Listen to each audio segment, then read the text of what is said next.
At the beginning of the movie, we see an experienced fisherman heading out to sea. Like thousands of times before, he casts his net from the boat, but something goes wrong and the net gets caught on something on the ocean floor. The fisherman dives down, but he can't make it back to the surface as a huge school of fish surrounds him. Charlie, a lighthouse keeper, calls her colleagues in Germany to discuss current affairs. She's interrupted by a signal on her monitor and rushes off to investigate. Charlie has to swim to the duty boy to dive into the water and retrieve a sensor that somehow got tangled up in fishing nets. Strange things are also happening in Canada. Leon, a young whale researcher, is called to Vancouver's City Beach, where a giant killer whale washed up a couple of hours ago. After examining the animal, he heads to the fishing dock to find out who among the poachers caused serious cuts to the killer whale. An old fisherman takes Leon to his boat and shows him the bitten side of the vessel which was used to try and overturn the killer whale. Leon doesn't believe this story, but the man is sure that the fisherman wouldn't lie to him and that they had to destroy the whale to save themselves. Charlie and her new friend launch a repaired sensor into the ocean, tasked with tracking marine animal population. They notice methane ice fragments around the boat, which often rise to the surface, but today there are too many of them. Leon finally hears the whales and learns that they have been seen in various locations along the coast. Before heading out to sea, he calls his girlfriend Lizzie, who has already taken tourists on her boat to see killer whales in the wild. A giant whale appears next to Leon's boat. After freezing for a couple of minutes, the giant disappears underwater, but a whole pod of orcas takes its place. Lizzie takes the tourists onto the deck and everyone watches in awe as the whales appear. The humpback giant also appears next to the ship and the tourists are able to see it up close. The strange behavior of the whale pleases everyone except Leon, who tries to warn his friend but is too late. The next trick of the whale hits the metal of the boat. Leon arrives at the scene of the accident and tries to save those who survived the hit, but now a pod of orcas is hunting for the tourists. Leon is unable to save Lizzie. The action shifts to a French restaurant. After gathering fresh seafood at the market, the chef plans to prepare lobsters, but one of them shoots an unknown liquid into the man's face. After wiping his face, the chef continues working, but by evening he and two other cooks begin to feel ill. The chef passes away that same evening and the two young cooks are taken to the ICU, waiting for the test results to determine what happened. At the same time, a Norwegian ship in the sea lowers a camera to study an unusual phenomenon, an invasion of ice worms. A few specimens are brought to the surface for study, and the scientist finds a new peculiarity. These creatures have jaws and reproduce several times faster. A commission is formed and everyone agrees that they have discovered a new species of worms and bacteria. Leon talks to the owner of a fishing boat who was also a witness to the humpback whales attacking other boats the day before. In addition, Leon is shown another anomaly. The bottom of the ship that returned from the sea is covered with a thick layer of mollusks which has never been seen before. A group of scientists launches a sampler onto the seafloor to check the soil where worms were found, but due to a methane leak, an explosion occurs. The ship manages to survive, but the team is greatly frightened. The scientists are not only scared of the mistake during the operation, but also the results of the test. In addition to the worms on the seafloor, there are bacteria that eat ice and can reach the very bottom. Jess records a video message to Charlie when something strange suddenly happens and alarming readings appear on the monitors. The water under the ship starts boiling and something pulls it down into the depths. The action shifts to Venice. A young man in love reads poetry on a bridge when suddenly the book falls from his hands and ends up in the canal. The couple immediately forgets about the poetry book because before their eyes is an even stranger sight. Thousands of giant jellyfish rise to the surface. Analysis of the bacteria from the infected chef reveals a new strain that feeds on blood cells. It turns out that several more people have died after visiting the restaurant on the coast. Leon requests permission to perform an autopsy on the killer whale to find out how pollution affects whales and whether this could be related to changes in the behavior of these giants. There is nothing inside the whale that could scare the experts, but Leon finds an unknown substance in its brain, which is sent for analysis. Another victim of infection appears, a young man from a car wash. By putting together all the events, the scientists understand that the bacteria spread from the restaurant through the water supply system. Leon is informed of new cases of whale attacks. Looking at the map, the guy finds a pattern. All the changes occur with the whales during migration. To verify his suspicions, the guy sails to the place where the whales are resting during their sleep. The dive almost ends in tragedy, but Leon manages to install a camera on one of the whales and get out. Sigurd finds out that the Japanese have also found the worms, but they are not in a hurry to report it to the world.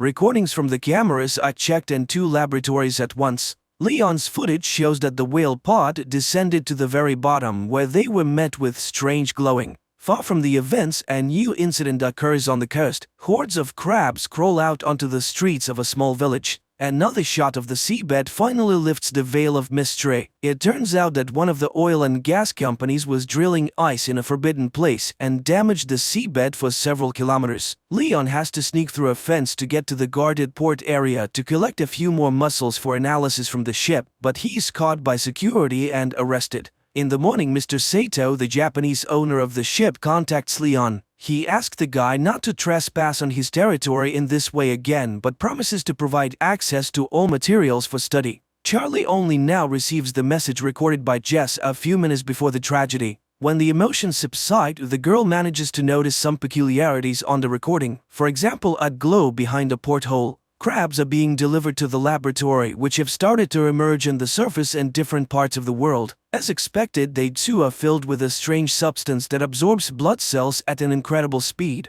Charlie is reviewing the video repeatedly, not understanding what else is wrong with it. Finally, the girl's hearing catches a sound that is very similar to the sound from the deep sea recording. The girl contacts the laboratory and shows them a part of the recording that caught her attention. But her stern boss, Katarina, rejects all the scientists' ideas, considering the sound on different recordings to be just random noise. She orders Charlie to finish up the work and shut down the station for the winter without coming up with incredible theories. But after cooling down and carefully considering Charlie's words, Katarina still decides to test this hypothesis, and a helicopter with a group of scientists and a deep water device arrives on the island. The device is delivered to the island by Sigurd, and after handing it over to Charlie, he's about to leave. But at the same time, emergency messages come to the scientists on the mainland. They are only able to reach Sigurd and inform him that a terrifying tsunami is approaching the coast. Those who see it with their own eyes realize that there is no chance of survival. Sigurd manages to warn Charlie and they leave.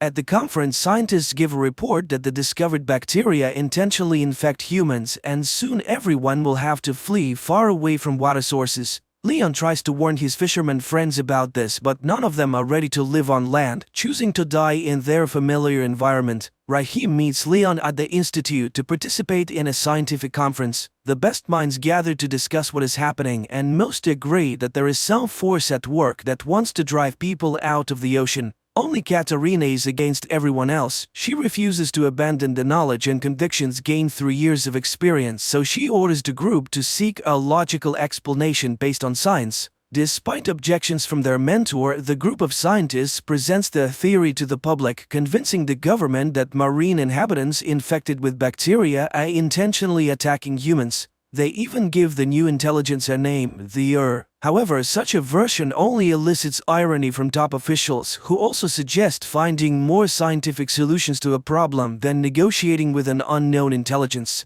Astrophysicist Samantha Grove comes to the scientists' aid. Unlike politicians, she carefully studied the report and agrees that the strange sound on different recordings has all the characteristics of an unfamiliar world language. In addition, her team managed to capture the exact same signal from Antarctica. Another influential person, Japanese Mifuno, also believes in Sigurd's theory and agrees to finance his venture, hoping it will help to save the world. Sigurd assembles the team and informs them of the start of the mission. He suggests everyone think carefully and assess the risks, and those willing to go all the way will be waiting for an expedition to the Arctic in 48 hours. The scientists go home to say goodbye to their loved ones and warn them of their departure. The relatives of many try to persuade them to stay, but everyone understands that this is their last chance to fix something. According to scientists' calculations, the largest accumulation of intelligent bacteria is located in one of the valleys in Antarctica, where they could have lived for millions of years prior. The company is preparing to establish contact, and everyone is playing their role while giving interviews to a young journalist. Finally, the equipment on the ship starts buzzing with interference, and the scientists prepare to capture a signal from the mysterious organism.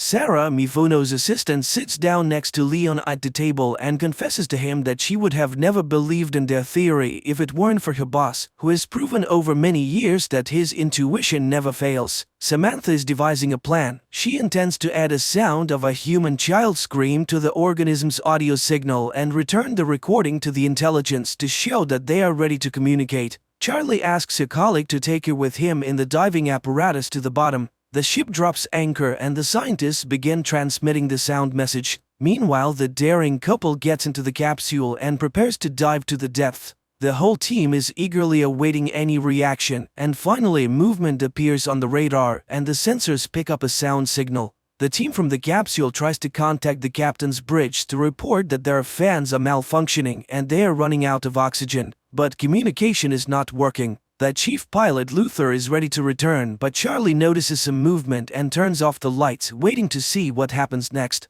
On the ship, they also notice something approaching. Sigor insists that the captain recall the submarine, but they can't reach the group. Luther doesn't want to risk anymore and he lifts the boat. On the ship, a hatch opens to receive the capsule into a special compartment. Charlie notices a strange glow appearing around them at that moment, but she doesn't tell anyone about it. Meanwhile, Samantha reports that they have managed to establish contact. The sound signal has returned and the child's cry has been altered as a sign that the bacteria understood the message from humans. Dr. Chase is looking for a way to cure those who have already been infected by the bacteria. Luther tells the journalist that he saw nothing at the depth, and everything Charlie saw was probably a figment of her imagination, just like the whole idea of intelligence. Nevertheless, Samantha tries to decipher the messages to assemble them into a response signal that the intelligence will understand. While staying in the compartment with the capsule, the journalist notices a glow in the pool. The lights on the ship go out and interference begins. When everything is restored, the captain sees the journalist's body fallen on the monitor. Chase tries to save the girl, and on her lips she notices a liquid resembling cerebrospinal fluid.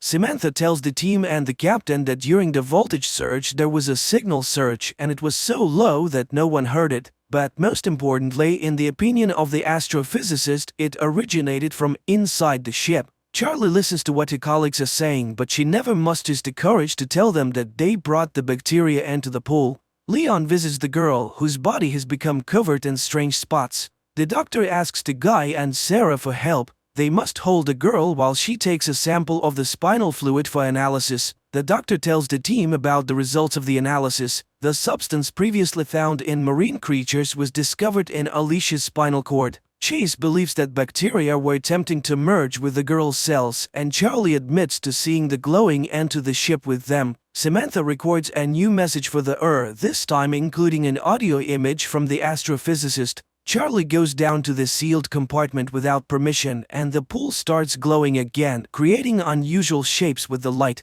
At that moment, Samantha receives a response message from the entity which also contains an image. Mr. Mifuno's helicopter lands on the ship as he wants to be present for the opening. Sigor shows him the recording from the pool cameras and the image sent in response to Samantha's message. According to the astrophysicist, they have an image of the super ocean that surrounded a supercontinent millions of years ago. According to the scientists, the reminded them that they were, are, and will be on Earth much longer than humans, and all they want is for the oceans to be left alone and not destroyed. But there is good news. Since the entity is responding to messages, the team has a chance to negotiate and reach a ceasefire. In the meantime, Chase devises a drug that can destroy bacteria that consume blood cells. This news creates disagreement within the team. Mifuno plans to test the substance in the pool and if it works, completely destroy the Sigor disagrees with this, at least until they confirm that they cannot negotiate with the Chase tries to take the middle ground and suggests trying the drug in the pool but not rushing to launch it into the open ocean. Everyone gathers to watch the experiment. Chase launches the drug into the water, which immediately begins to rise, emitting a terrible scream that shatters the glass. The captain is informed that nothing is working on the ship and they are simply drifting in the waters of Antarctica. But worse, the ship is surrounded by icebergs. The vessel collides with an iceberg, but unexpectedly a blue glow takes it somewhere else. The captain orders the engines to be started to break free from the control of the He also doesn't understand why they don't pour all the drug they have on board into the water. But Sigurd tries to explain to the captain that everything that happened now is the price for his thoughtless experiment in the pool, and no one in the world will manufacture enough of the substance to destroy worldwide. The only way out is to make a truce. While the team is deciding how to negotiate with the entity traps the ship between the icebergs. Charlie hurries to the capsule to descend and deliver Luther's body to as a sign of complete obedience. Once at depth, Charlie changes her plan. She injects leukocytes into her heart that can merge with and opens the capsule door. The body falls under the control of and the icebergs release the ship while billions of lights envelop the girl underwater. Later, Charlie brings the ship to a deserted island. It opens its eyes and looks at the sky with glowing blue eyes. The series ends here. Please write in the comments what you think about this series.